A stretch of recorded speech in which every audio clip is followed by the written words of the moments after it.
Hi friends, doctor Neeraj Goyal आपके सामने एक बार फिर हम अभी अपने फूड पाइप के कैंसर के बारे में डिस्कस कर रहे थे। अभी तक हमने डिस्कस किया कि कैसे होता है, क्यों होता है और इसके लक्षण क्या होते हैं और इन्वेस्टिगेशंस क्या होती हैं। तो इस बार हम डिस्कस करने वाले हैं कि भाई इसका ट्रीटमेंट क्या होता है, इलाज क्या होता है। जो फूड पाइप के कैंसर है उसके अंदर हमारे जो कैंसर के लिए 3 प्रमुख इलाज होते हैं। सबसे पहला सर्जरी, दूसरा कीमोथेरेपी और तीसरा रेडिएशन।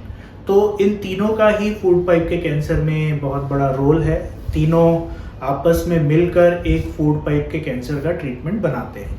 तो ये चीज़ें एक्सक्लूसिव नहीं हैं, ये कॉम्प्लीमेंट्री हैं, मतलब केवल एक के लिए एक नहीं है, इन चीज़ों को मिलाकर हमें करना होता है। तो इसके अंदर हम आपकी जो फूड पाइप के जो कैंसर्स हैं उसको 2 भागों में विभाजित करते हैं कि squamous cell carcinoma and adenocarcinoma, क्योंकि दोनों का सर्वाइवल पैटर्न, दोनों का disease pattern is slightly different. तो हमने for example squamous cell carcinoma लिया, हमने अपनी सारी जांचें करी और उन जांचों ने बताया कि भाई मेरी जो डिजीज है सीधा ऑपरेशन के लायक है, मतलब आसपास नहीं फैली हुई है, कोई गांठ नहीं है और बीमारी बहुत छोटी सी है। तो हम सीधा उस मरीज को ऑपरेशन के लिए लेते हैं। ऑपरेशन फूड पाइप के कैंसर का प्रमुख इलाज है, तो हम सीधा उस मरीज को ऑपरेशन के लिए लेते हैं। अगर किसी कारणवश मेरी बीमारी बढ़ी हुई है, फॉर एग्जांपल उसने आसपास थोड़ा साइज बढ़ा हुआ है, कुछ लिम्फ नोड्स आ गए हैं, तो ये पेशेंट्स होते हैं जिनको हमारे को कीमोथेरेपी और रेडियोथेरेपी ऑपरेशन से पहले देनी होती है।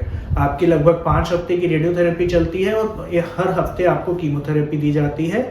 रेडियोथेरेपी फिनिश होने के 8 हफ्ते के बाद आपको ऑपरेशन के लिए लिया जाता है। जहां तक एडिनोकार्सिनोमा का सवाल है, वहां पर अगर ऑपरेशन सीधा हो सकता है तो वहां भी ऑपरेशन सीधा किया जाता है, पर अगर ऑपरेशन सीधा नहीं हो पा रहा है तो वहां पर आपको नियो एडजुवेंट कीमोथेरेपी दी जाती है। मतलब ऑपरेशन से पहले कीमोथेरेपी आपको लगभग 3 से 4 साइकिल दी जाती है, फिर आपका एक पेट स्कैन करते हैं और आपको ऑपरेशन के लिए लिया जाता है।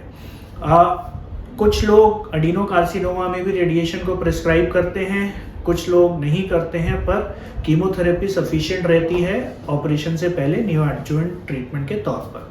तो अब जो ऑपरेशन है उसको हमारे को समझना है। ऑपरेशन जो हमारा है फूड पाइप, क्योंकि मेरे गर्दन से लेकर छाती में से और पेट तक जाती है, तो मेरा ऑपरेशन तीनों जगह होना है।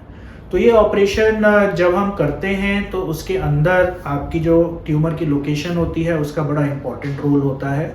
आप अगर हम ऑपरेशन कर रहे हैं तो हम दूरबीन के जरिए ऑपरेशन करते हैं। चेस्ट के अंदर थोरैकोस्कोपिकली हम फूड पाइप को पूरा मोबिलाइज करते हैं और आसपास के सारे लिम्फ नोड्स को निकाल लेते हैं। उसी प्रकार पेट के अंदर भी हम दूरबीन से लैप्रोस्कोपिकली जो आपका स्टमक होता है उसको मोबिलाइज करते हैं, आसपास के लिम्फ नोड्स को हटाते हैं और एक स्टमक, पेट का एक पतला सा ट्यूब बना लेते हैं और उस ट्यूब को आप अंदर ही अंदर छाती के अंदर खींचकर यहाँ गर्दन में ईसोफेगस जो बची हुई है उससे जोड़ देते हैं। तो ये आपकी सर्जरी रहती है। ये ओपन, लैप्रोस्कोपिक, थोरैकोस्कोपिक या रोबोटिक, तीनों तरीके से किया जाता है। जब आप लैप्रोस्कोपिक, थोरैकोस्कोपिक करते हैं या रोबोटिक करते हैं तो आपकी रिकवरी बहुत फास्टर हो जाती है, अच्छी हो जाती है, आपकी कॉम्प्लिकेशंस कम हो जाती है। तो जो मेन ट्रीटमेंट आजकल है, जैसे हम लोग भी करते हैं, हम इसको थोरैकोस्कोपिकली वैट्स के थ्रू या हम रोबोटिक पद्धति के द्वारा करते हैं, ताकि पेशेंट की जो ट्रीटमेंट है वो सरल हो जाए, उसकी रिकवरी बेटर हो जाए। तो हमारे को ये समझना है, मेरा मेन ट्रीटमेंट है सर्जरी।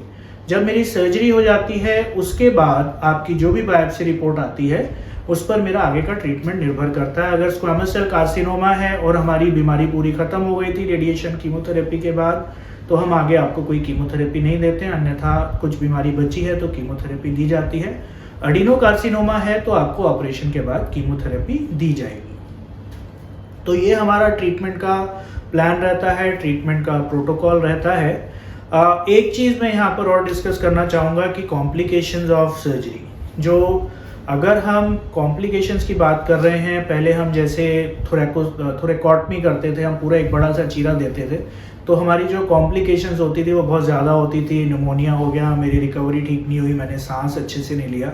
बट जब से हमने लैप्रोस्कोपिक, थोरैकोस्कोपिक, रोबोटिक विधि का यूज़ करना शुरू किया है, हमारी ये कॉम्प्लिकेशंस कम हो गई हैं, मेरी रिकवरी बढ़ गई है। दूसरी कॉम्प्लिकेशन होती है कि एनास्टोमोसिस, जो आप यहाँ पर जोड़ लगाते हैं, उसके लीक होने का चांस रहता है। यूजुअली ये जो लीक होता है वेल टॉलरेटेड होता है, अपने आप क्लोज हो जाता है, ज़्यादा इसके लिए प्रॉब्लम नहीं होती है। आप यहाँ से कुछ सूचर्स खोल सकते हैं ताकि वो बाहर आता है और वो सेटल हो जाता है।